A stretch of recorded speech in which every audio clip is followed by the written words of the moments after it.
Bonjour, assalamu alaikum.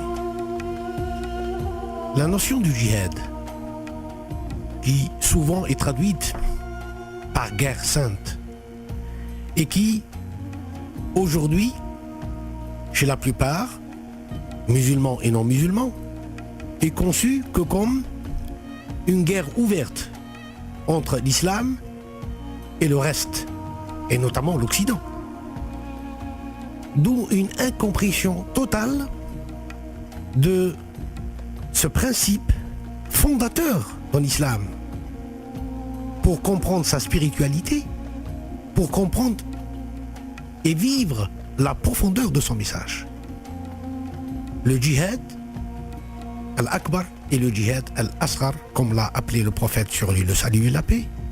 Donc le djihad mineur et le grand djihad. Qui parle aujourd'hui du grand djihad? Nous sommes tous aujourd'hui conditionnés par ce combat, et non pas une guerre sainte comme on le dit souvent, parce que le djihad c'est l'effort, c'est un combat, c'est un effort de notre être, soit par rapport à une atteinte extérieure, soit par rapport à nos propres faiblesses, à nos propres passions, à nos propres désirs et à nos propres souffrances. On livre le djihad mineur à l'extérieur de soi et on livre le djihad majeur à l'intérieur de soi. C'est un combat.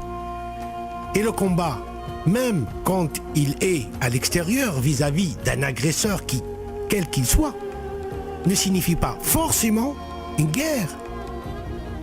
Et surtout une guerre sainte.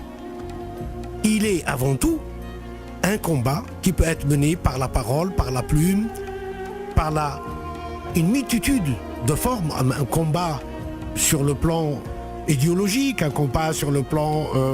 il ne signifie pas forcément que le sang puisse couler entre des êtres qui combattent pour des idéaux, pour des idées, pour des notions. Nous sommes aujourd'hui dans une impasse si nous comprenons que le djihad ne signifie qu'une guerre sainte qui est aujourd'hui passée dans le vocabulaire, je dirais, populaire, universel. Tout le monde parle du djihad comme la guerre sainte, alors que la guerre sainte, si on traduisait le terme de guerre sainte, c'est al-harb al-muqaddas, qui n'a absolument rien à voir avec la notion du djihad.